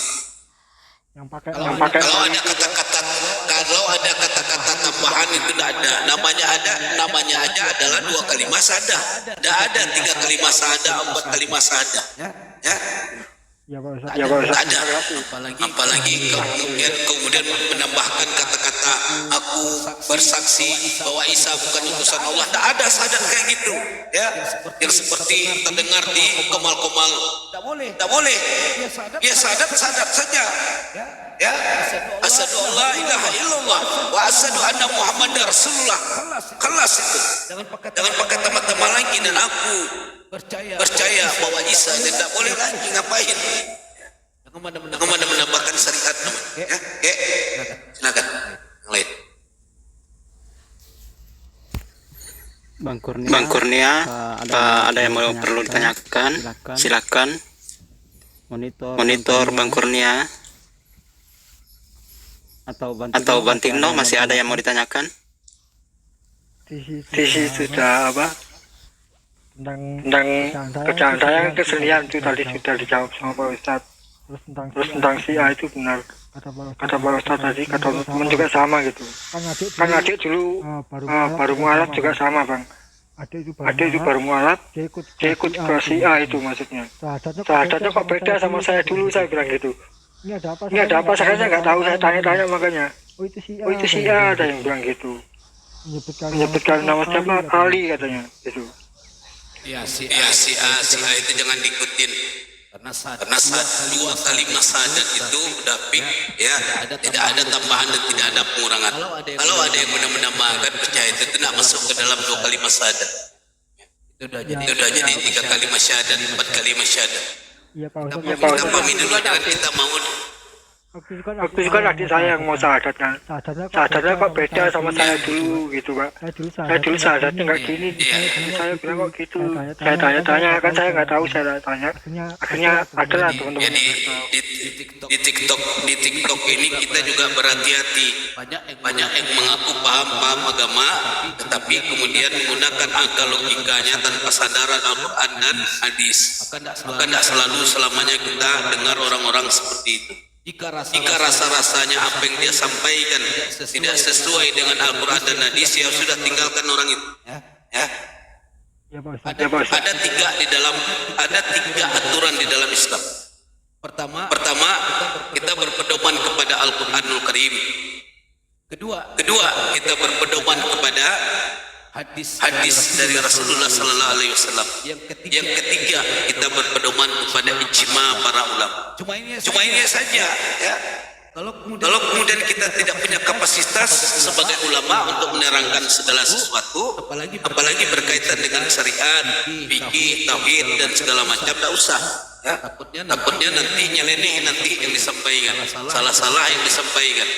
Ya, kalau salah penyampaian, dosa kita membuat satu-satu syariat yang ternyata tidak ada sandarannya, baik di Al-Quran, baik di hadis, dan baik dari para ijma ulama. Ini hati-hati sekali. Kalau kemudian ragu saudara, ya sudah tidak usah diikuti orang-orang.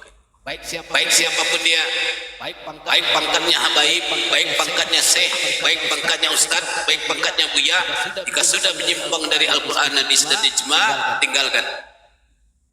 Tegas ada kemudian kita buka ruang untuk orang-orang seperti itu.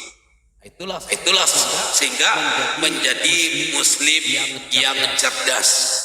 Muslim yang menggunakan akal, bukan dogma. Ya, kadang-kadang kan apa saja perkataan kiai ustaz kita walaupun kemudian bertentangan Al-Quran, kita anggap benar, suatu kebenaran, tidak boleh. Itu dogma itu. Ya, apa bedanya kita sama orang sebelah? Maka banyaklah belajar Al-Quran, banyak belajar hadis, banyak membaca kitab-kitab sehingga kita mengerti, ya, menjadi pegangan dan sandaran dalam hidup kita, melihat segala sesuatu terkait hukum, aturan, serta tentang akidah. Nah, ini bisa kemudian kita melihat dari tiga hal tersebut. Ada lagi kira-kira? Kalau tentang Wahabi itu Pak Ustaz gimana Pak Ustaz? Apa Wahabi? Wahabi ya. Kan saya pelaku seni soalnya Pak Ustaz. Dulu saya sering dibilang sirik gitu Pak Ustaz. Saya ke teman-teman muslim lainnya itu ada yang selama kamu tidak mendoakan Allah itu nggak sirik, nggak apa-apa. Kalau kamu mendoakan itu iya.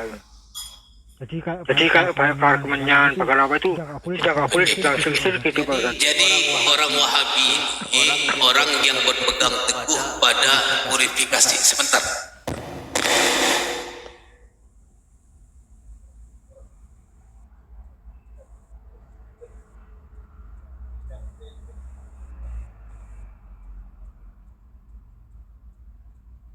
Tapi Wahabi itu gini Pak Ustaz, mudah sekali mengatakan syirik gitu kan bersama muslim. Oke. Wahabi itu adalah gerakan tauhid yang didirikan oleh Muhammad bin Abdul Wahid. Maka disebut Wahabi.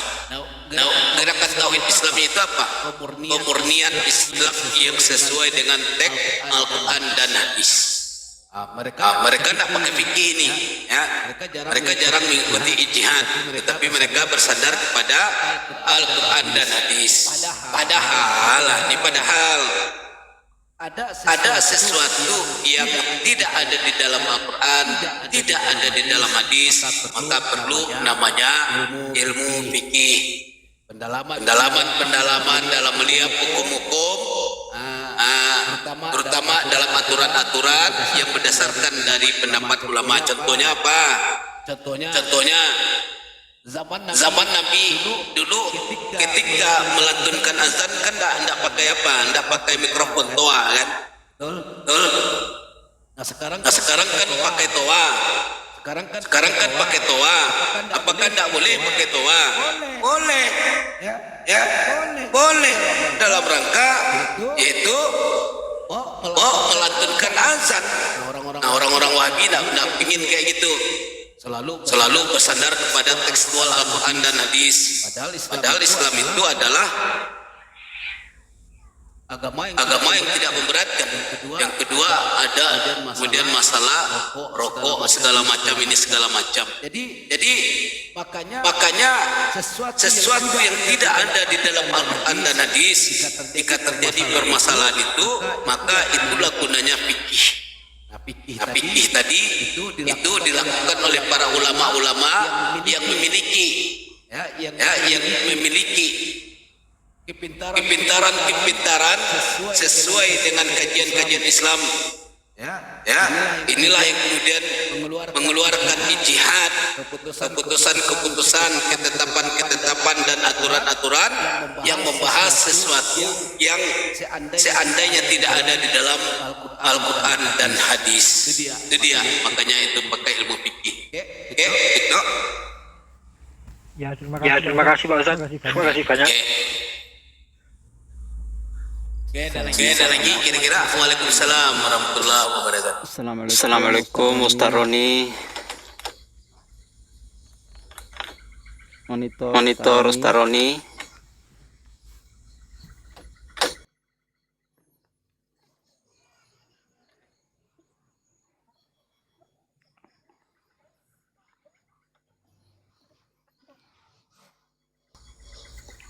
Al-Muluk ayat Al-Mulk. Al-Muluk ayat 6, 7 dan 8. Oke.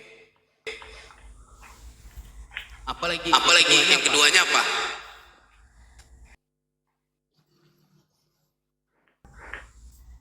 Saya izin turun dulu ya, abang-abang semua, Pak Ustaz. Oke, Ibnu, terima kasih sudah hadir di keluarga Umi. Ya. Amin.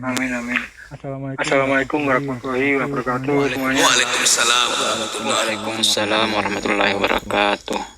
Di dalam surat Al-Muluk ayat 6 Allah mengatakan, ya, apa perkataan Allah di dalam surat Al-Muluk ayat 6? Walilladzina kafaru bi rabbihim azabu jahannama wa bisal masyir. Dan orang-orang yang kafir kepada Tuhannya mendapat memperoleh azab jahanam, dan itulah seburuk-buruknya tempat kembali. Dilanjutkan di ayat 7-nya. Iza'ul biha sabihullaha syahiqa wa hiya mutafur. Apabila mereka dilemparkan ke dalamnya, mereka mendengar suara neraka yang mengerikan, sedangkan neraka itu menggelegak. Yang kemudian dilanjutkan di ayat 8-nya.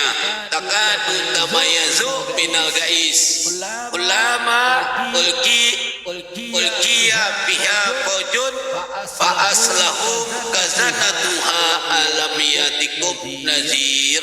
Hampir-hampir neraka itu terpecah-pecah lantaran marah setiap kali dilemparkan ke dalamnya orang-orang kafir, ya, dan penjaga-penjaga neraka berkata, apakah belum pernah datang kepada kamu di dunia seorang pemberi peringatan?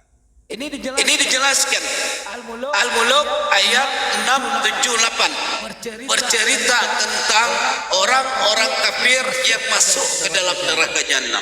Dan ketika mereka masuk ke dalam neraka jahanam, dijelaskan di dalam Al-Muluk ayat 7, Al-Muluk ayat 8 bagaimana keadaan mereka di sana. Ada yang kemudian dilemparkan, ya, ada yang kemudian dibakar, ya. Dan mereka melihat neraka yang menggelegak apinya. Nah, ketika itu, ya, penjaga-penjaga neraka bertanya kepada mereka, kafir, apakah belum pernah datang kepada kamu seorang pemberi peringatan kepada kamu? Ini malaikat bertanyakan kepada orang-orang kafir karena mereka heran kenapa begitu banyak nabi-nabi yang diturunkan, mereka tidak pernah percaya kepada nabi yang diturunkan, selalu ingkar kepada nabi-nabi, ya, sehingga mereka masuk ke dalam neraka. Makanya penjaga-penjaga neraka bertanya kepada mereka, kafir, apa belum pernah datang kepada kamu di dunia seorang pemberi peringatan? Nah, pemberi peringatan itu adalah para nabi dan rasul yang membawa risalah Allah untuk manusia. Begitu.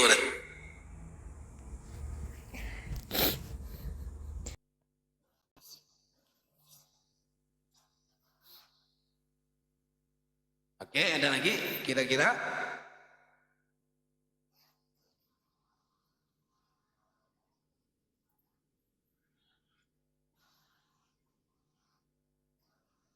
Oke, salam kembali untuk Abdul Halim, ya. Semoga selalu diberkahi oleh Allah dan selalu dan sehat walafiat. Nih, banyak sekali penggemar saya dari Twitter, ya. Dari mana itu? Dari YouTube. Salam untuk teman-teman yang lagi nonton di YouTube, nonton di FB, nonton di Twitter, nonton di Bigo, dan nonton di TikTok ya. Salam dari saya RR777. Oke. Ada lagi kira-kira pertanyaan sebelum kita tutup kajian? Dah. Oke lah, kita tutup kajian malam ini ya. Kita ucapkan doa sebelum kita tutup sama-sama. Semoga pertemuan kita diberkahi oleh Allah Subhanahu wa taala. A'udzubillahi minasyaitonirrajim. Bismillahirrahmanirrahim.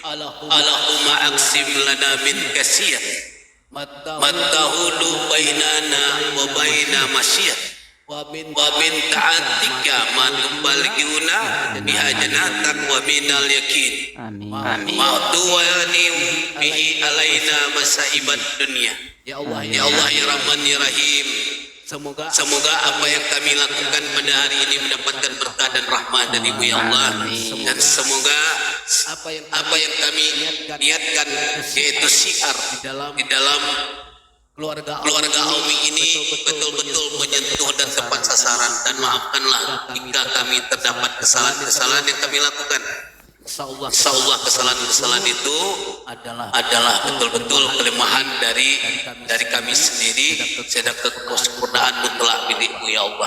Ya Allah ya Rahman ya Rahim.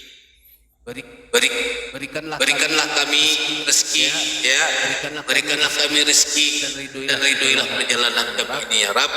Ampunlah dosa kedua orang tua kami dan kemudian peliharalah langkah-langkah kami dalam menjunjung syiar. Jagalah perkataan kami, jagalah lidah kami, jagalah kelakuan kami ya Rabb.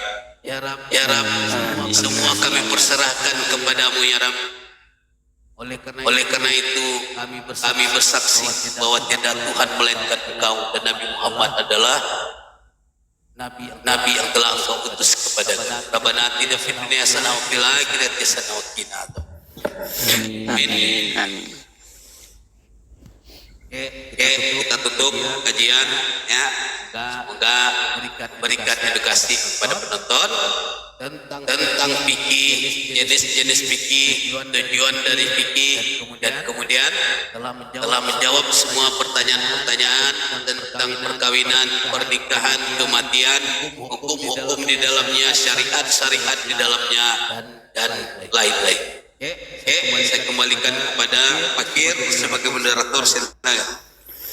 Ya, ini bagaimana selanjutnya? Apa mau dirungkat atau kita mau lanjut diskusi? Dirungkatkan dulu nanti biar supaya live-nya terhenti. Setelah itu nanti kalau mau dibuka lagi. Terima kasih Ustaz. Terima kasih Gurunda atas pencerahannya.